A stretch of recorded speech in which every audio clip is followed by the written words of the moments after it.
The reason we got through this to this point, not that we'll ever get over it, is because we worked together, hand in hand. Set aside our egos, set aside our titles, set aside whatever it is that makes people think they're different, and work together.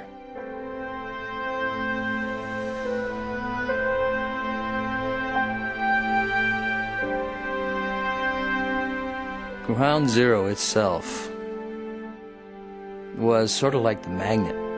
People got up and they said, I gotta be there. I have to be there. There were so many people came down to help. I mean, from all over the country, buses would come in with the Red Cross, Salvation Army, a lot of kids.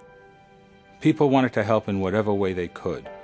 Some people just handed out bottles on the highway to people. Some people went to comfort children. You'd relieve another unit, you know, and they would go home and you would report and you would just start your digging, you know, and searching, and sometimes you would find somebody, sometimes you found a friend.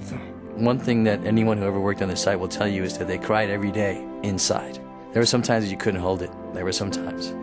But that's what we bring to bear.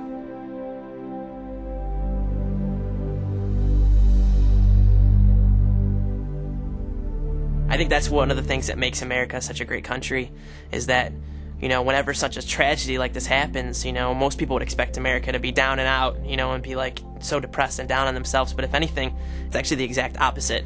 I got on my knees and I prayed and I asked the Lord, let me do something for these families. Let me reach out to them and give them comfort, because I knew in my heart they needed comfort. After 9/11, we decided to make our restaurant an anchor of the neighborhood.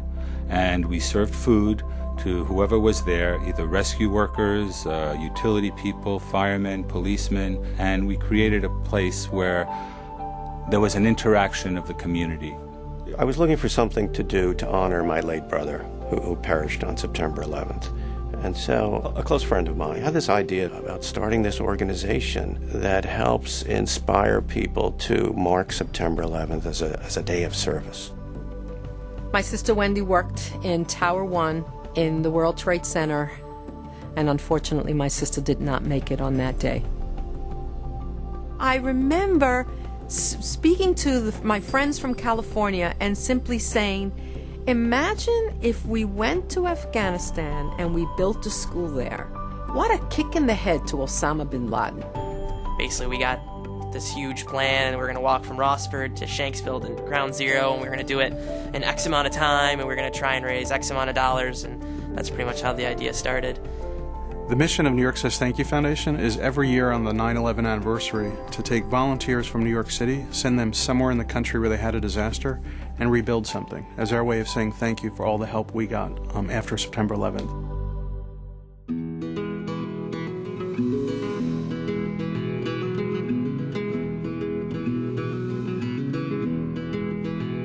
One of the most touching moments was the day of the actual opening of the school building. What I found were some of the most thankful people, people that were so excited that we were there. We raised over $17,000 for the September 11th memorials, both in Shanksville, Pennsylvania, and also in New York City at Ground Zero. Obviously, I felt that huge sense of relief, a sense of accomplishment. We've had great success so far. Millions of people around the world have participated on or around September 11th by doing things on a simple scale or a very large scale for others in need. Quilts are very comforting. And to be honest with you, I didn't know how comforting until I started giving out the quilts to the families. And I started getting the response from the families. And each of those quilts are really made with so much love, and the families feel it. For the 9/11-2008 anniversary, we're going to do the country's largest barn raising. We're going to build a 14,000 square foot barn in Greensburg, Kansas, which was a town that was 95% destroyed by an F5 tornado last May.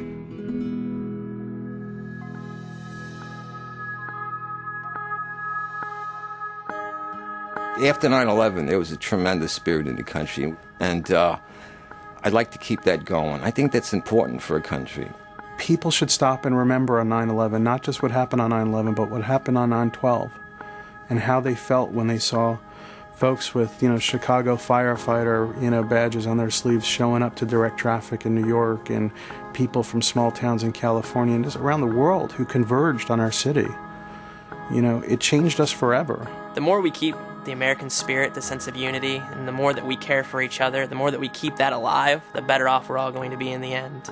Our mission all along has really been to just capture that sense of unity and compassion that was so natural after September 11th, and build on people's inherent need to do something good for somebody else. When an individual helps with the well-being of a community, the individual is enhanced, and the community is enhanced. When we do these 9/11 anniversary weekend projects, hundreds of people will come up to me and say, God bless you, and thank you for what you're doing. And I tell them, hey, we're just doing what people did for us, and you want to thank me, show up at the next one. We just got to open that little door a little wider and have people know that, what? We can make a difference. There can be beauty from ashes. It's hard work, but it can happen.